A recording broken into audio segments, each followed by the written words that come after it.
Have you ever stopped to really consider what it means that your body is made of atoms that were once part of exploding stars? That the calcium in your bones, the iron in your blood, the oxygen you breathe, all originated not in some magical miracle, but in the thermonuclear chaos of dying stellar giants? It's not poetic license, it's astrophysics. You're not merely in the universe, you're made of it literally. A carbon-based life form, assembled by laws of chemistry, sculpted by billions of years of biological evolution, now standing upright and pondering its own existence. Let's be clear, you weren't chosen by some benevolent cosmic hand. That would imply the universe has preferences. It doesn't. It runs on law, immutable, elegant, impersonal, and yet, through those laws, here you are, a self-aware arrangement of stardust capable of decoding its own origin story. Statistically speaking, you're improbable, but scientifically speaking, you're inevitable. You're what happens when hydrogen burns for 13.8 billion years under the pressure of gravity and time. And that's fascinating. Not because it makes you superior, but because it makes you possible. Now, here's where things get interesting. We've learned to split the atom, send robots to Mars, and communicate across continents using invisible waves. And yet, most of us struggle to sit alone in silence without reaching for a device. That's not a moral judgment, it's an evolutionary artifact. Our brains are wired for pattern recognition and immediate gratification. They weren't optimized for inner peace. They were built to keep us alive in a savanna. But now that we're no longer fleeing lions, the challenge isn't survival, it's significance. And that brings us to this moment. Because when you look up at the night sky, and I hope you still do, it's easy to feel small. Just one person on one planet orbiting one star in a galaxy of hundreds of billions in a universe with trillions of galaxies. But small isn't insignificant. After all, the atom is small, and look what it can do. Your brain 3 pounds of electrified meat contains more neural connections than there are stars in our galaxy. And somehow, within that dense network of electrochemical activity arises thought, emotion, curiosity, wonder. Those aren't bugs in the system, they're features of being conscious matter. So when you ask, do I matter? You're asking the wrong question. The real question is, what will I do with the matter that matters? Because here's the truth. The universe doesn't need you to be a genius, or a prophet, or an influencer. It simply needs you to be aware that your choices ripple outward, like gravity, shaping the orbits of those around you. Aware that your behavior, however mundane, goes across time in ways no equation can fully predict. You don't have to save the world, but you do have to participate in it. You see, the cosmos didn't script your life. It handed you raw ingredients and a laboratory called Earth. And now, the experiment is yours to conduct. You were not born to obey a script written by those who came before you. You were born to analyze the data, challenge assumptions, and ask better questions. Just like Galileo did. Just like Curie did. Just like every human who looked up and wondered, what else is true? And here's the part they don't tell you in school. The universe doesn't care what you believe, it only cares what's true. That's what science is, a tool for distinguishing fact from fiction, reality from rhetoric. But science is not cold. In fact, it's the warmest invitation the universe offers to understand how things work, and in so doing, discover how we work. There is poetry in entropy, beauty in biology, grace in gravity, and responsibility in knowledge. You know now that you're not separate from the universe, you're a function of it, so act like it. Don't treat nature as a resource to be consumed. It's your relative. You share DNA with mushrooms. Your body operates at the mercy of ecosystems you cannot see. The bees pollinate the crops that feed the species that nourish your body. This isn't spirituality. This is ecology. And in the grand equation of existence, we've reached a turning point. We are the first species we know of that can understand its own extinction and maybe prevent it. The dinosaurs didn't see that asteroid coming, but we can detect near-Earth objects, model climate futures, edit our genes, and communicate across the globe. So what's stopping us? It's not intelligence, it's alignment. We've learned to harness the forces of nature, but we've yet to master our own fear, ego, tribalism. These are not cosmic forces, they're human ones, and they're far more dangerous than gravity. Because while gravity binds galaxies, fear tears civilizations apart. So here's a radical thought, grounded not in faith, but in physics.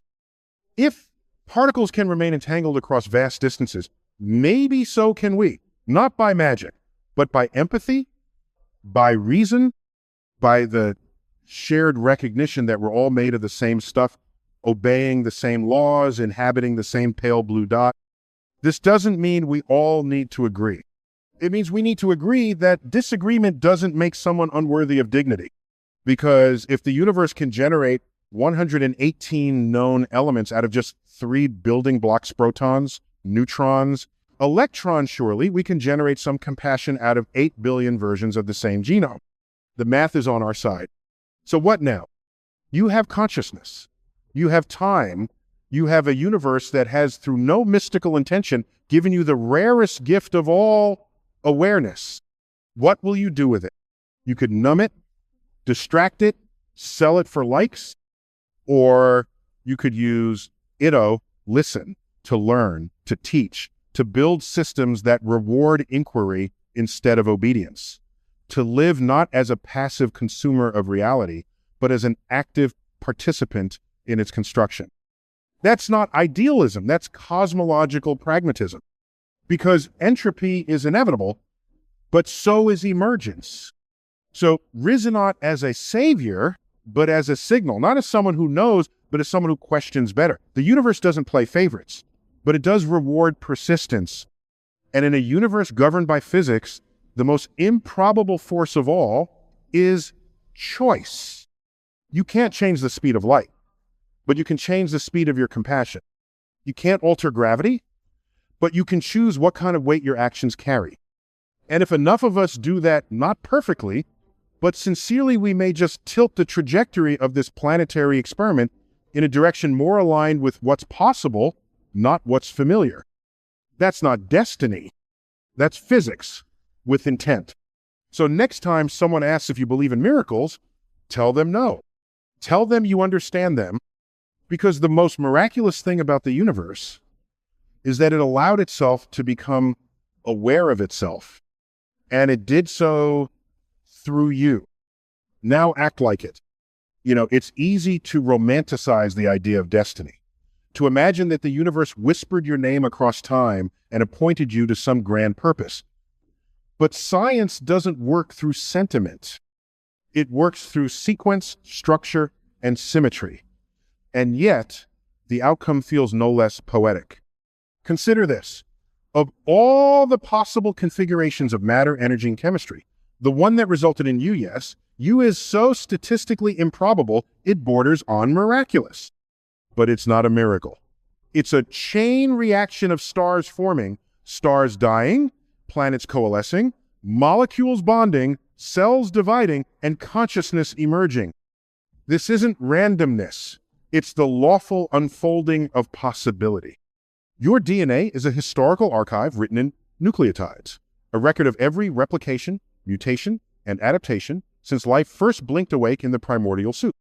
You are not a standalone event. You're a narrative, a chapter in the epic story of life told in proteins and probability. And that brings with it a responsibility.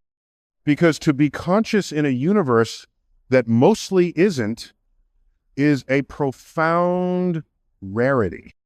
Most of the cosmos is cold, silent, indifferent. Hydrogen drifting through interstellar space, black holes devouring light itself. But on this speck of rock we call Earth, matter became curious. It began asking, what am I? Where did I come from? What happens next? The fact that such questions can even be asked is extraordinary. That they're being asked by evolved primates who once feared fire and now split atoms, that's unprecedented. You don't need superstition to find meaning. You just need understanding. And once you understand how rare you are, not because of favoritism, but because of physics, then meaning becomes a choice. We tend to look outward when we want to feel awe, We build telescopes, probe galaxies, chase the afterglow of the Big Bang, and rightly so. The universe is majestic, but sometimes we overlook the fact that looking itself is an awe-inspiring act. The photons that left a star a billion years ago now end their journey in your retina. That's not metaphor, that's optics. And every time that happens, your brain doesn't just receive light, it creates meaning from it. Interpretation is not an accessory to consciousness. It is consciousness. You're not just witnessing the universe, you are part of the mechanism by which the universe knows it exists. That's not spiritual, that's neurological. That's cognitive science intersecting with cosmology. So what does it mean to live as the cosmos aware of itself? It means understanding that everything you do is a continuation of physical law. Your thoughts patterns of electrical activity shaped by your biology are no less natural than the orbit of a moon. Your emotions, your decisions, your sense of self all arise from the same laws that govern gravity, thermodynamics, and entropy. This doesn't diminish your humanity. It reveals it. Because if consciousness is a product of physical processes, then the ethical questions we wrestle with about justice, dignity, compassion are not abstractions. They're emergent phenomena.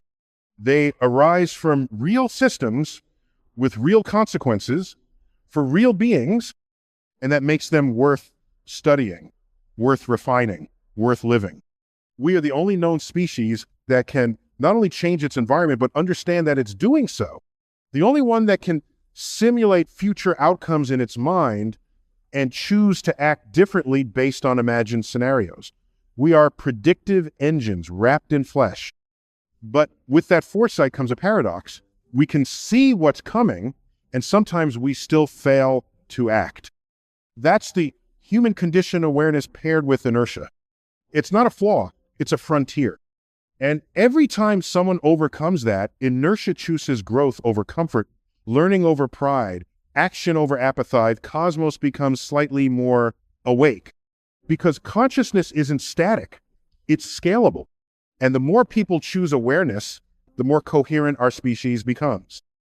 Like atoms aligning in a magnetic field, a critical mass of intentionality can reshape what we once thought unchangeable. Culture, values, systems, futures. This isn't mysticism. It's systems theory. It's neuroscience. It's sociology backed by mathematics. Feedback loops, emergent order, dynamic equilibrium. So let me be clear. You're not special in the sense that the universe revolves around you, but you are significant in the sense that you can revolve around an idea and choose to act on it. That's power. Not the power to dominate, but the power to integrate, to synthesize knowledge, to question assumptions, to reshape paradigms. That's what science has always done. And that's what you, as a cognitive node of this universe, are capable of if you choose to be. You were never meant to be a spectator. The universe didn't spend billions of years forging your neurons just so you could scroll endlessly, argue aimlessly, or live reactively. It gave you the tools to build meaning, to model reality, to refine your understanding, not once, but continually. You don't need certainty to begin. You need curiosity. And when curiosity combines with humility, science happens, progress happens, you happen. So ask better questions, demand better answers. Think critically, but also compassionately. Because the great challenge of our age is not just to survive, but to do so with grace, with clarity, with collective insight. And here's the truth that stares at us from every telescope. We are alone, and we are not. We may not have found intelligent life elsewhere, but we found each other. 8 billion minds, all trying to make sense of their place in a 13.8 billion-year-old story. That's enough to begin. So stop waiting to feel ready. The universe didn't wait to feel ready before igniting fusion in its first stars. And you stardust that things don't need permission to start becoming the very thing evolution designed you to be: adaptive, aware, aligned. You don't have to believe in magic, because reality, when properly understood, is more magnificent than anything we've ever imagined. And the best part? The story isn't finished. You're still writing it with every thought, every word, every action. The only question that remains is, will your chapter be passive or intentional? Will your time on this earth be noise or signal? Because the universe has already done its part. It made you possible. Now it's your move. And if you ever find yourself asking, what difference can one person make in a universe so vast, so ancient, so impersonal? Remember this. The universe is not impersonal because it's indifferent. It's impersonal because it's consistent. It applies its laws everywhere, equally, to galaxies, to atoms, to neurons. There is no exception clause for your ambitions, your fears, or your comfort zones. Gravity doesn't care if you're tired. Thermodynamics doesn't bend for sentiment. But that's exactly what makes your actions meaningful, because you operate within those constraints, despite those constraints, and still find ways to choose hope, to pursue truth, to reach across divisions, and create meaning in an uncaring cosmos. That is not weakness. That's defiance through intelligence. The very act of living consciously in a universe governed by unconscious forces is an act of cosmic resistance. You are not a random glitch in the fabric of space-time. You are one of the few known configurations of matter that can override instinct with insight, that can weigh options beyond survival, that can imagine futures not yet born and build toward them. No other force in the known universe does this. Rocks don't wonder. Rivers don't regret. Galaxies don't grieve. But you do. And that capacity, while uncomfortable, is your superpower. Let's be honest. Thinking is hard. Feeling deeply is risky. Facing truth is often inconvenient. But without those things, we regress into noise, into reaction, into entropy. And entropy always wins unless energy is consciously applied to reverse it. That's what life does. That's what you can do. You are a local decrease in entropy, a temporary configuration of order in a universe predisposed to chaos. And what you do with that order, how you direct it, how you sustain it, how you share it, matters, not because it's written in destiny, but because it's written in physics.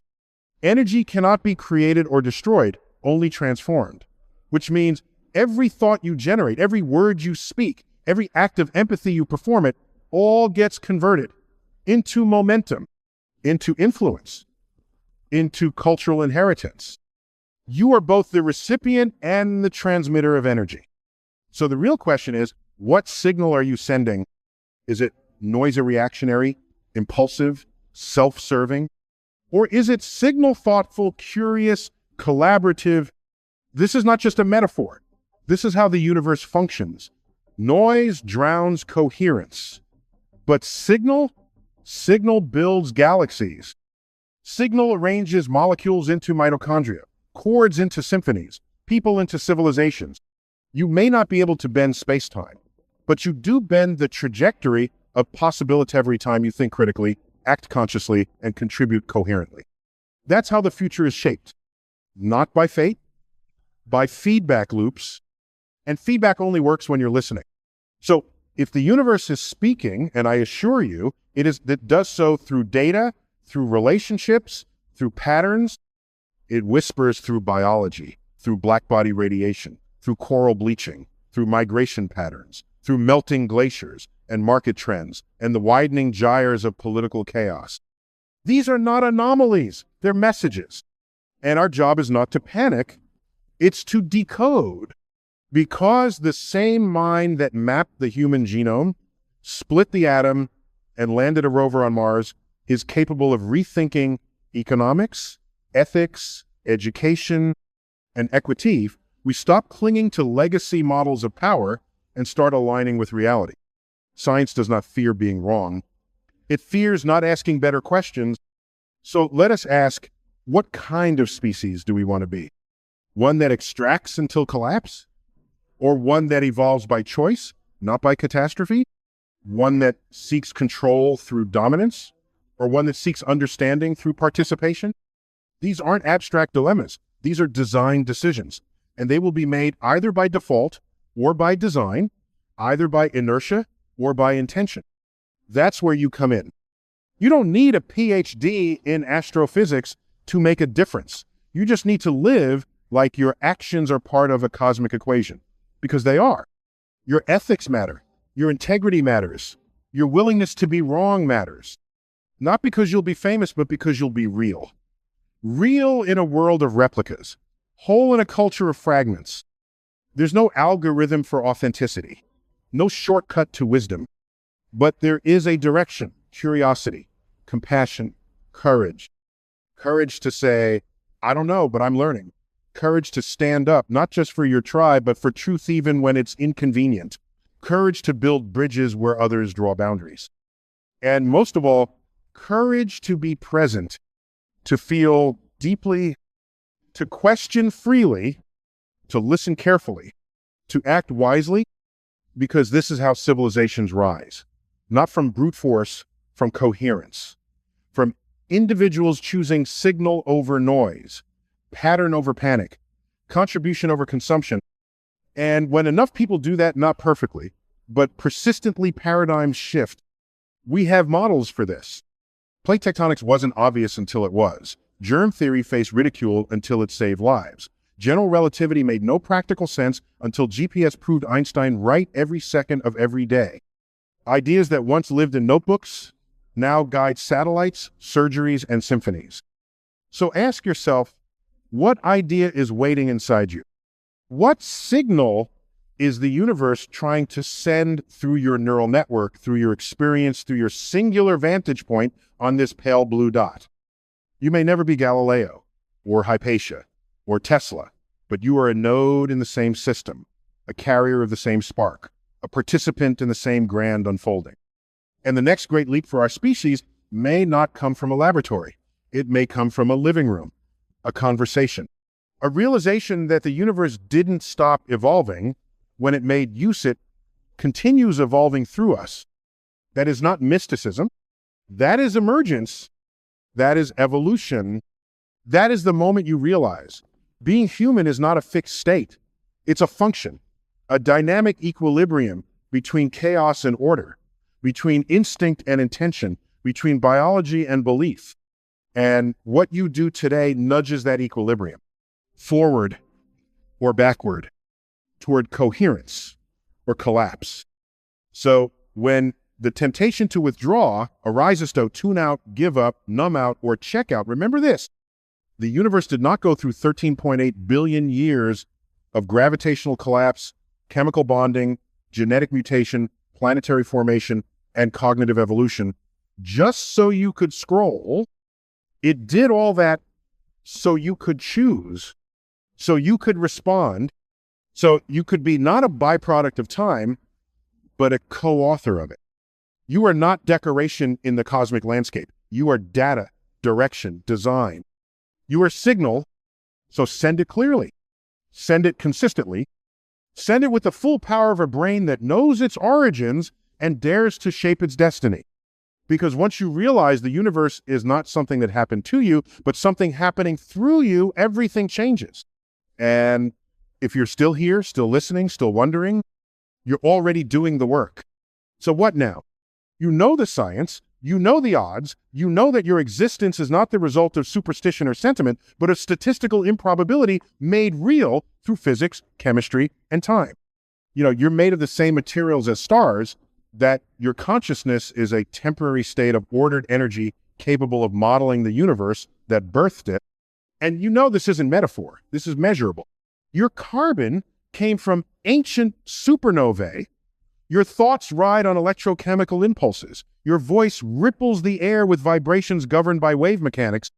Your heartbeat is a metronome for a species walking upright on a sphere orbiting a mediocre star. It's all very ordinary, and yet utterly extraordinary. Because while the laws that produced you are universal, the way you express them is not. You have agency. Not infinite, but meaningful. You can encode memory, you can project vision, you can cooperate across time and space through symbols we call language, currency, science, and story. That's not divine intervention. That's emergent order. That's the capacity of complexity to self-organize, to iterate, to learn, You are a chapter in that process of living, breathing experiment in conscious evolution. And like any experiment, it can succeed or fail. The future isn't guaranteed. The cosmos doesn't owe us continuity. It offers only the raw ingredients, energy, entropy, and time. The rest is up to us. That means if we destroy ourselves through ignorance, it will be a tragedy, but not a cosmic one. The universe will go on, expanding, cooling, rearranging particles into new configurations. But if we persist, if we mature, then consciousness will persist. Meaning will persist, inquiry will persist. And that might be the most valuable force in the known universe. A force that doesn't bend space or shatter atoms, but one that asks questions, recognizes beauty, feels empathy, fights injustice, pursues truth. We call it being human. Not as a status, but as a practice. So what does it look like to practice being human scientifically, cosmically, coherently? It looks like this. It's choosing integrity over convenience, even when no one's watching. It's explaining what you know without condescension and admitting what you don't know without shame. It's resisting the urge to retreat into tribes and instead leaning into our shared biology. It's understanding that your brain, like everyone else's, is riddled with biases, but also capable of self-correction. It's recognizing that awe is not weakness. It's a recalibration of Scalia neurological response to encountering something larger than yourself. And in this universe, there will always be something larger. That's not humbling, that's motivating. Because when you truly grasp how vast it all, Isho ancient, how intricate, how relentlessly lawful, you don't shrink, you rise to match the moment. Not because you're destined to, but because you're designed to. Evolution didn't stop with the opposable thumbs. It continues in neural networks, in cultural systems, in moral frameworks. We are the first species capable of editing its own code, of modeling its own demise and averting it, of defining progress, not just in material terms, but in ethical ones. That is a turning point unlike any other in cosmic history. And you're alive during it. You are breathing borrowed oxygen on a planet spinning at 0 miles per hour, orbiting a star, racing through a galaxy at 500,000 miles per hour, all while participating in the only known form of reality that reflects on itself. This is your moment. Not to be perfect, but to be present. Present to the responsibility of consciousness. Present to the beauty of science. Present to the limits of certainty and the necessity of humility. Present to the fact that the universe, vast and uncaring as it may seem, has nonetheless enabled you to care. So what will you do with that power?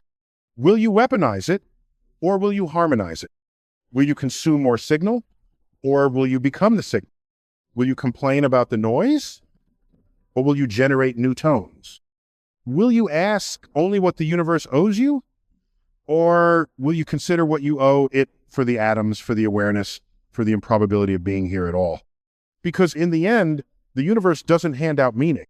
It hands out matter. And meaning is what matter does when it wakes up. So wake up, not to escape reality, but to engage with honestly, intelligently, humbly. Wake up not as a prophet, but as a participant, not with dogma, but with data. Not with certainty, but with sincerity. Because the greatest discoveries, the ones that reshape civilization, rarely begin with I know. They begin with I wonder. So wonder bravely, question relentlessly, contribute freely. And live not just as a collection of cells surviving a few decades, but as an agent of coherence in a universe that tends toward disorder. Because entropy may be inevitable. But so is emergence. And you were never ordinary. You were always necessary. Not as a chosen one, but as a choosing one. So go choose wisely and let the cosmos take note not of your perfection, but of your participation. Because in the end, that's what evolution remembers. Who showed up?